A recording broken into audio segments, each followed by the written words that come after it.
Hey y'all, this is James. This is James's Boat Build. Yep, I changed the name of the channel again. It used to be Backyard Boat Build.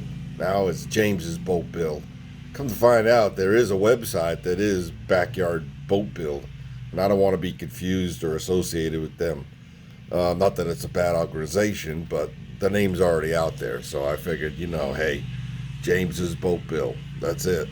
And this is what we're building: is the Chinook, a 21-foot pilot boat designed by Ken Hitchison and put out by Glen company out of California. That's where you get the plans.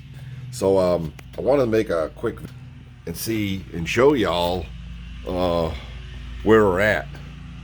And excuse me for having the noise in the background. My neighbor's getting his yard cut.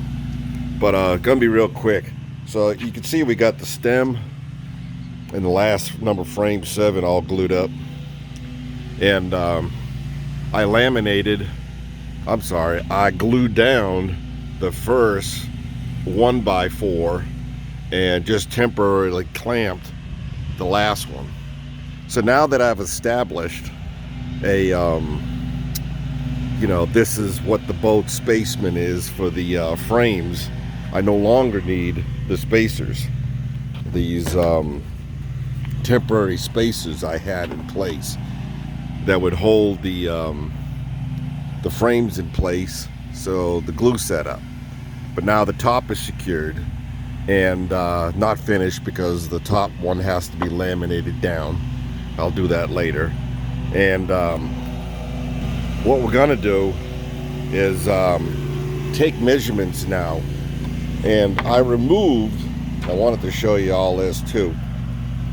I removed the spacing blocks. You see on this side over here how there's spacing blocks, there's a wedge, and then there's a block. Well, that was to establish the vertical frame members to hold them in place initially on the beam. And but now they're really kind of not needed. I still need, obviously, my beam to have the frames rested on, but as far as them holding up, well, the top beam is glued in there, the keelson, so they're not going to fall over. They're just sitting nice and pretty. Gravity's keeping them down on that.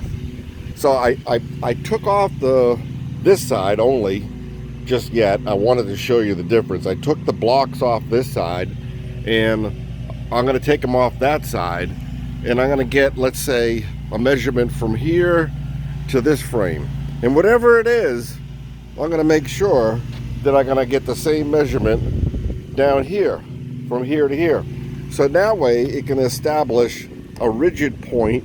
So when I put my inner chine lock in, okay, for the first one, it has a basis of reference where it's straight and in line.